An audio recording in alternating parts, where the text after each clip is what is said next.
Bonsoir à toutes et à tous. Très heureux d'être ce soir avec vous pour partager le message de l'Évangile, la parole de Dieu, la bonne nouvelle que Dieu nous a donnée, qui nous fait connaître son cœur, son amour et sa grâce. Ce soir, je voudrais faire une lecture avec vous dans l'Évangile de Matthieu, chapitre 16, et nous lirons à partir du verset 13. Matthieu, chapitre 16, verset 13.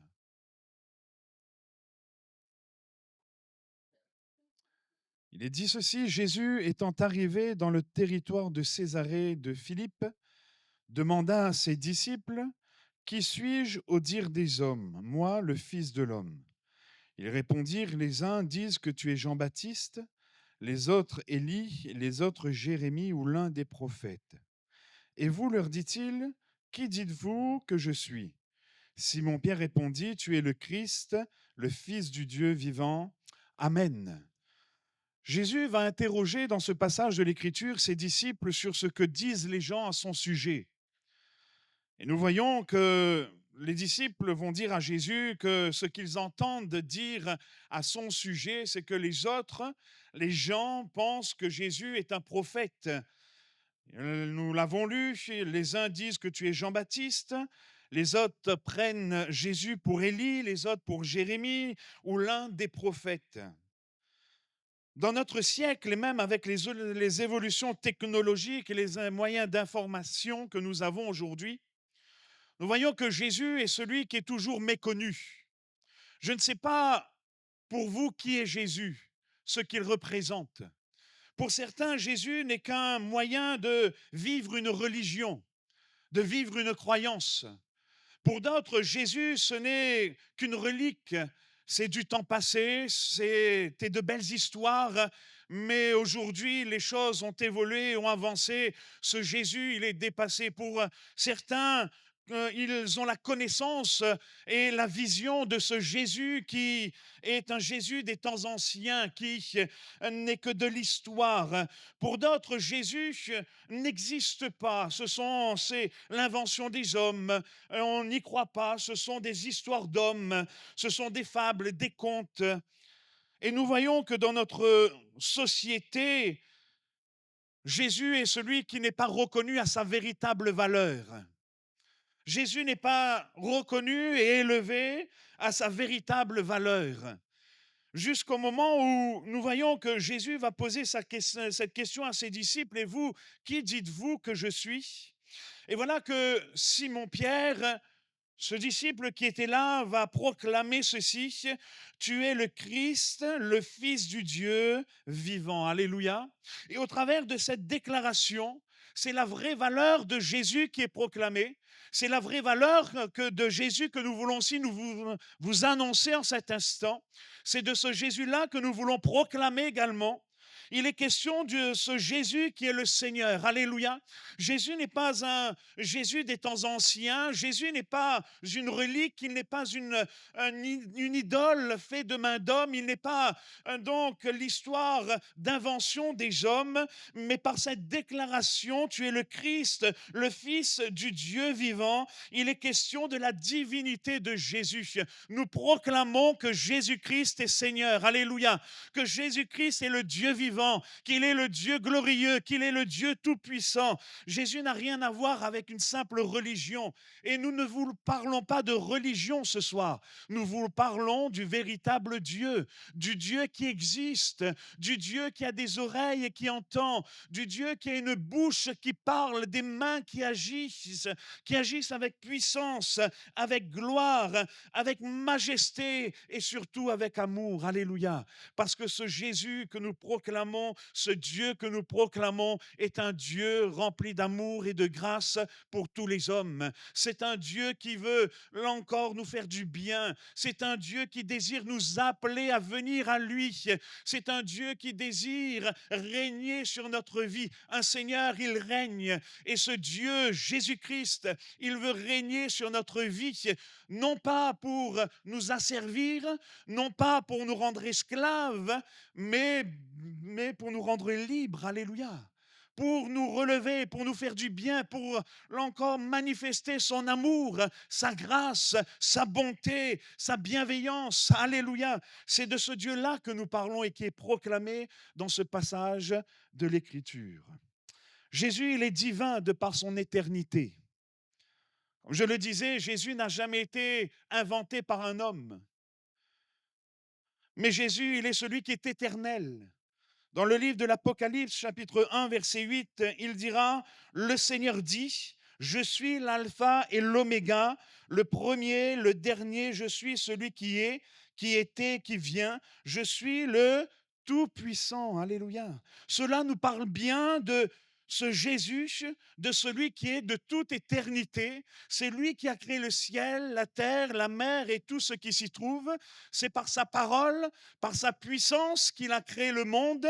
Le monde n'a pas été créé par un certain hasard, ni par des phénomènes quand les hommes ont essayé d'expliquer, mais le monde a été créé par la puissance de Jésus-Christ, le Dieu vivant, le Dieu éternel, le Dieu glorieux, celui qui est de toute éternité. Alléluia. Colossiens chapitre 1, verset 17. Nous ne parlons pas de choses qui nous ont été dites par la bouche des hommes, mais nous nous appuyons sur la parole de Dieu, l'évangile. Et Colossiens chapitre 1, verset 17 dira ceci, le Christ existe avant toute chose, et tout ce qui existe ne tient que par lui. Tout ce qui a été créé, tout ce qui existe ne tient que par lui. Les hommes ont voulu créer un Jésus à leur convenance. Mais Jésus n'est pas le fruit de la main de l'homme, ni de la pensée de l'homme, mais Jésus, il est divin. Alléluia. Et c'est de ce Jésus que nous vous parlons ce soir. C'est de ce Jésus que nous désirons vous faire connaître ce soir. Et c'est Jésus qui vous appelle à venir à lui. C'est ce Jésus qui frappe à la porte de votre cœur et de votre âme en vous disant « Laisse-moi entrer » parce qu'il veut régner dans ton cœur et dans ton âme afin que tu goûtes à la grâce de Dieu. Jésus-Christ est le chemin, la vérité et la vie et nul ne vient au Père que par lui. Alléluia. C'est lui qui déverse la grâce et l'amour de Dieu dans nos cœurs parce qu'il est divin, parce qu'il est glorieux et parce qu'il est merveilleux. Il est divin de par sa conception. Jésus n'a pas été conçu comme un être humain normal. Mais nous voyons dans la parole de Dieu, au travers de l'Évangile, que le Seigneur, que Dieu a choisi sa servante Marie, à laquelle il fera une grâce, celui de mettre au monde le divin enfant. Jésus a été conçu par la puissance du Saint-Esprit. Il n'est pas de la même nature que nous, bien qu'il ait un corps humain, bien qu'il ait un corps d'homme, mais Jésus n'a pas la même nature que nous. Il a été conçu par la puissance du Saint-Esprit et c'est ce qui atteste aussi de sa divinité. Et nous voyons dans le Philippiens chapitre 2, versets 6 à 7, il est dit que Jésus-Christ, lui, l'égal de Dieu, parce qu'il est Dieu depuis toujours, portant cette égalité, n'a pas cherché à regarder à tout prix, à le garder pour lui à tout prix, mais tout ce qu'il avait, il l'a laissé, il s'est fait serviteur, il est devenu comme les hommes, et tous voyaient que c'était bien un homme. Gloire à Dieu. Il n'a pas regardé comme une proie arrachée de son égalité avec Dieu. Mais Jésus s'est humilié, il s'est abaissé, il a pris forme humaine, il s'est formé un corps et Dieu, dans son esprit, a habité ce corps. Et c'est pour ça que Jésus allait de lieu en lieu, qu'il guérissait tous ceux qui étaient malades, il délivrait tous ceux qui étaient sous l'emprise du diable. C'était le seul et l'unique sur terre qui pouvait dire « Qui de vous me convaincra de péché ?» Jésus est le seul qui est celui qui a gardé toute sa sainteté, même s'il était dans un corps d'homme, même s'il a souffert atrocement. Nous voyons que sur la croix, alors qu'il était en grande souffrance, alors qu'il était en agonie, nous voyons que devant ceux qui le meurtrissaient, ceux qui se moquaient de lui, il a pu dire ceci, « Père, pardonne-leur parce qu'ils ne savent ce qu'ils font. » Quel homme peut dire de telles choses dans de telles souffrances? Il y a là un esprit divin. Il y a là un esprit glorieux, parce que Jésus n'a pas été conçu comme vous et moi, mais il est celui qui est divin. Jésus est divin de par sa mort à la croix. Dans les pires souffrances, maltraité, humilié, il pria le Père de pardonner ceux qui le font souffrir. Il dit, Père, pardonne-leur. Quel homme dans de telles souffrances peut ainsi parler? Nous, les hommes, nous aurions peut-être dans de telles souffrances injurié ceux qui nous maltraitent. Nous aurions voulu le malheur de ceux qui se moquent de nous, mais pas Jésus. Parce que Jésus n'est pas seulement un homme, mais il est divin. Alléluia. Il est divin, il est glorieux. Jésus est divin non seulement par sa mort à la croix, mais il est divin aussi par sa résurrection. Gloire à Dieu. Et ce soir également, nous vous parlons d'un Dieu qui est vivant. Un Dieu que nous pouvons crier à lui et qui répond. Gloire à Dieu. Un Dieu qui est capable d'entendre nos cris, d'entendre nos cœurs peut-être en souffrance. Un Dieu dont la Bible dit qu'il entend même la voix de nos larmes. Quand les larmes coulent, quand les larmes donc sont là et qu'il n'y a pas de mots qui sortent de notre bouche, ce Jésus qui est ce Dieu glorieux, merveilleux, il entend même la voix de nos larmes. Alléluia, quel Dieu merveilleux. Nous ne vous racontons pas d'histoire, c'est la parole de Dieu qui le dit, c'est l'Évangile qui nous le dit. Jésus-Christ est celui qui est ressuscité, il est vivant. Le Dieu que nous proclamons est le Dieu vivant. Lorsque les femmes sont venues chercher le corps de Jésus au tombeau, nous voyons qu'elles se sont retrouvées devant une pierre roulée. Et lorsque elles sont entrées dans le tombeau, l'ange leur a parlé, a dit, mais pourquoi cherchez-vous parmi les morts celui qui est vivant? Jésus n'est pas mort seulement sur la croix, mais il est vivant. Jésus n'est pas une relique, mais il est le Dieu vivant en esprit et en vérité. Et il est au milieu de nous ce soir.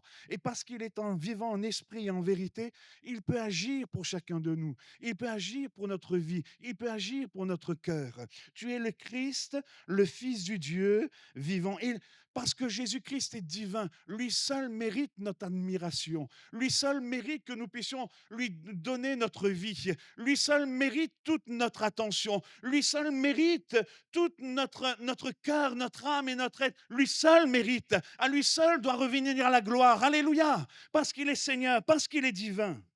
Tu es le Christ, le Fils de Dieu, du Dieu vivant. Par cette déclaration, Pierre nous parle du Seigneur de notre vie. Jésus-Christ est le Seigneur. Et plus particulièrement, ce soir, ce Jésus désire être ton Seigneur. Il désire faire partie de ta vie. Il désire habiter ton cœur. Dieu n'habite pas dans des temples faits de main d'homme. Il n'habite pas dans de la matière. Mais son trône est dans les cieux. Et la Bible nous parle de son esprit qui désire habiter notre cœur. Jésus est vivant en esprit et en vérité. Et il désire habiter notre cœur.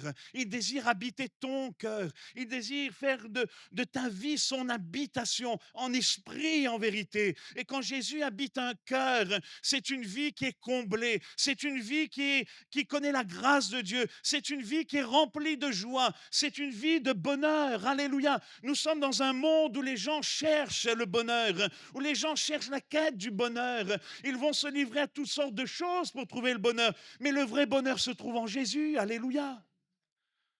Le vrai bonheur, c'est Jésus qui peut te l'apporter. C'est Jésus qui peut te le donner parce que c'est lui qui est divin.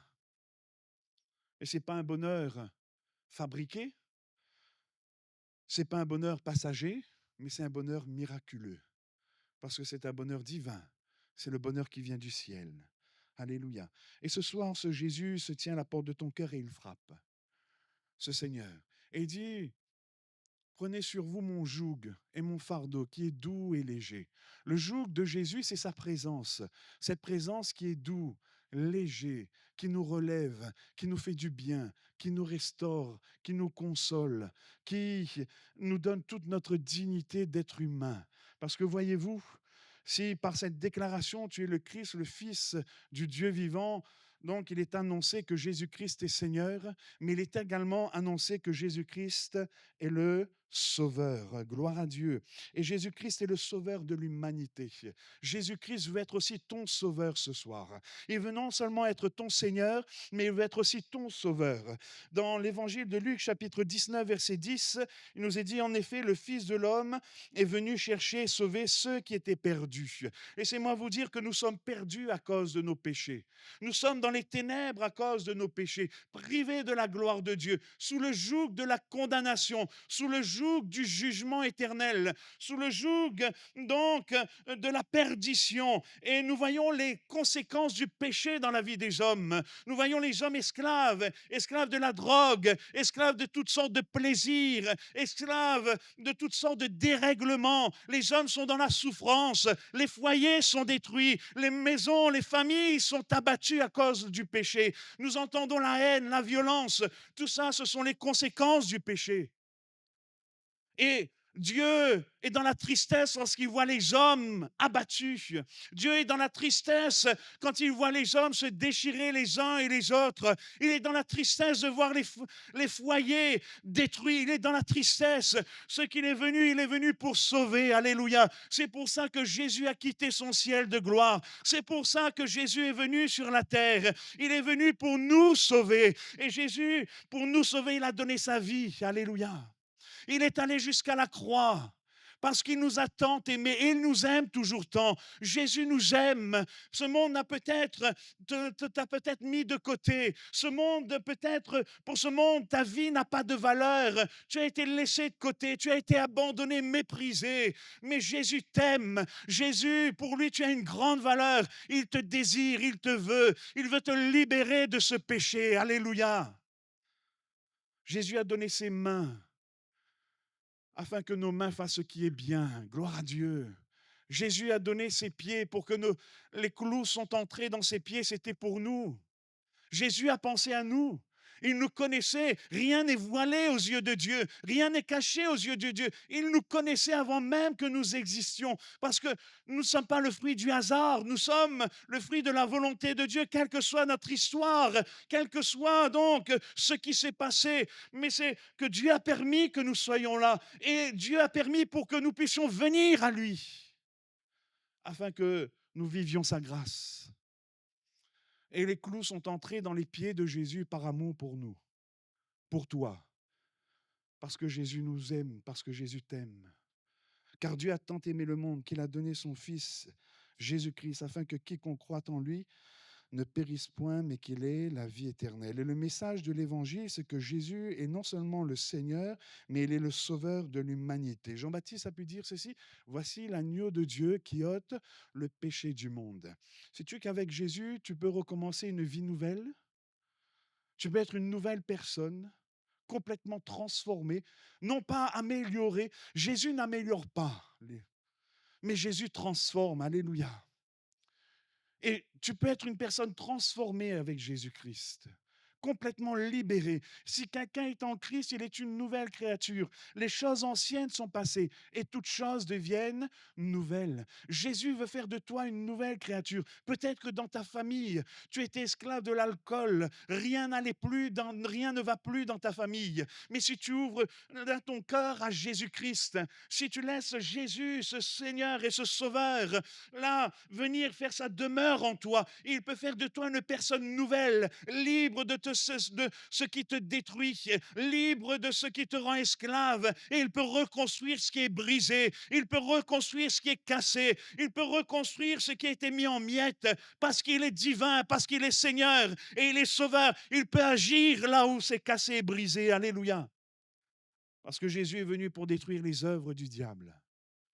Le diable tient les hommes liés par le péché, mais Jésus est venu pour briser les œuvres du diable. Et la Bible nous dit qu'il a remporté la victoire par sa mort et sa résurrection à la croix. Alléluia. Et il a remporté la victoire pour chacun de nous.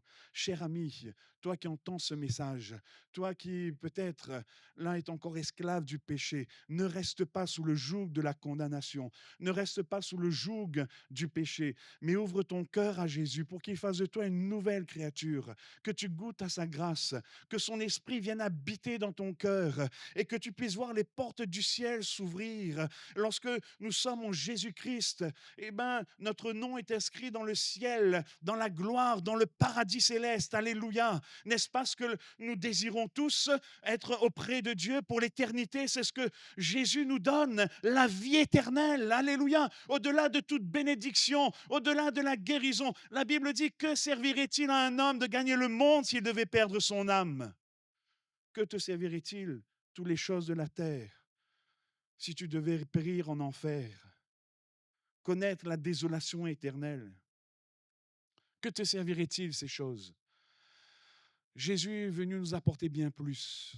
Il est venu nous apporter la vie éternelle, le salut. Et lorsque nous nous présenterons devant Dieu, nous héritons du royaume des cieux. Alléluia. Pour l'éternité, dès maintenant et à jamais. Mais c'est aujourd'hui que nous pouvons vivre cela. Parce que Jésus-Christ est Seigneur et parce qu'il est aussi le Sauveur. Jésus-Christ est Sauveur parce qu'il nous sauve de nos péchés. Il fait de nous des créatures nouvelles. Jésus est le Sauveur parce qu'il est celui qui guérit les cœurs brisés, les cœurs blessés. Peut-être que ce soir, tu es venu avec un cœur amer. Tu es venu avec un cœur blessé. Tu es là avec un cœur meurtri. Tu en as assez de la vie. Tu en es las de la vie. Vous savez, parfois, il y a certaines situations, certains passés qui est lourd à porter. Il y a certaines situations qui est difficile à vivre. Lorsque peut-être tu as été toute ta vie humilié, rabaissé. Peut-être que tu as fait confiance et tu as été donc déçu maintes et maintes fois. Tu es allé d'échec en échec. Et maintenant, tu es comme abattu. Tu n'as plus d'espérance. Jésus-Christ est ton espérance ce soir. Alléluia. Parce qu'il est celui qui guérit les cœurs blessés. Il est celui qui guérit les cœurs brisés. Alléluia. Il est dit dans le psaume 147, verset 3, il guérit ceux qui ont le cœur brisé et il pense leurs blessures. Combien de jeunes se sentent mal dans notre société, voulant se construire, mais voulant se construire sur de mauvaises bases. Alors ils se sentent mal, déçus, meurtris. Combien d'hommes et de femmes mettent fin à leur vie parce qu'ils sont blessés, meurtris, ils n'ont plus aucune espérance. Non, mettre fin à sa vie n'est pas une solution. En finir n'est pas une solution. La solution, c'est Jésus. C'est lui qui est ton sauveur. C'est lui qui peut te relever. C'est lui qui peut t'apporter le bonheur. Ouvre ton cœur. Abandonne-lui ta vie ce soir.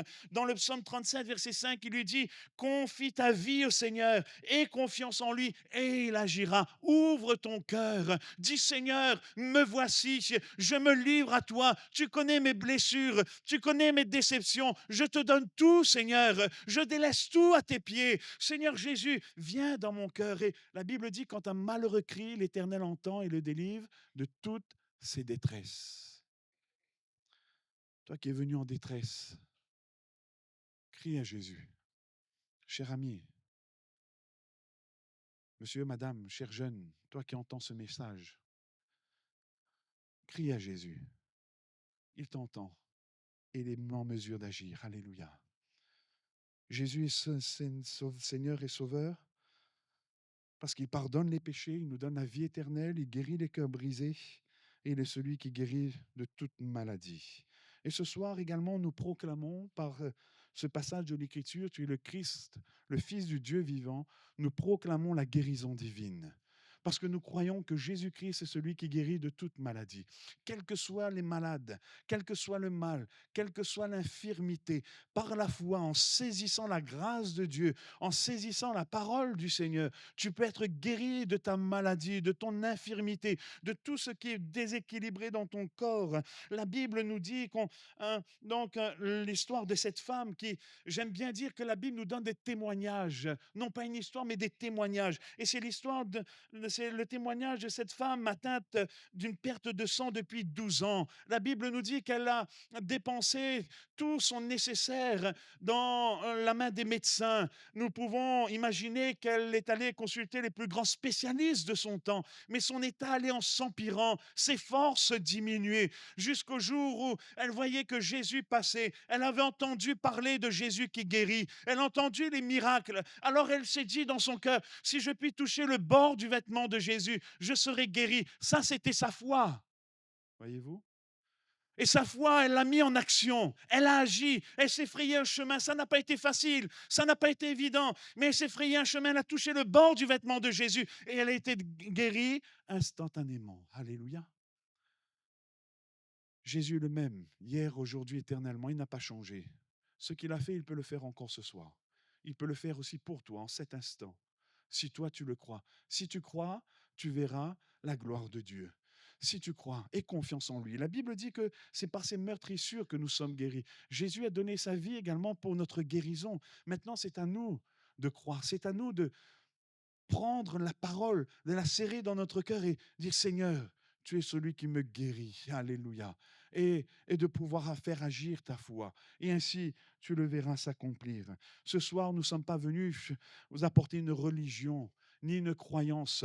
Nous ne sommes pas venus vous parler d'un Jésus qui est dépassé, d'un Jésus qui est historique. Nous sommes venus vous parler du Dieu véritable, du Seigneur, du Roi des rois, du Tout-Puissant, qui peut changer les vies, qui peut changer les cœurs, qui peut vous reconstruire, qui peut vous guérir, qui veut vous faire du bien et qui vous aime, qui nous aime d'un amour incomparable. Alors ce soir, je vous inviterai là à votre place à réclamer la grâce de ce Dieu si grand, si puissant, à réclamer la grâce de ce Dieu si merveilleux. Et quelle que soit votre condition, quelle que soit votre vie, si ce soir vous rendez compte en vous-même que vous avez besoin de délivrance, que vous êtes esclave du péché qui vous détruit, qui vous ronge, le péché qui vous culpabilise, qui vous amène à détruire tout ce qu'il y a autour de vous. Jésus peut changer les choses. Mais c'est à toi d'ouvrir ton cœur. Il dit dans sa parole, si tu entends ma voix, n'endurcis pas ton cœur. Mais si quelqu'un entend ma voix et qu'il ouvre, j'entrerai chez lui, je souperai avec lui et lui avec moi. Il y a un échange, il y a un partage. Et ce partage, Jésus veut que nous laissions notre misère. Il veut prendre notre misère pour nous partager son bonheur et sa grâce. Alléluia.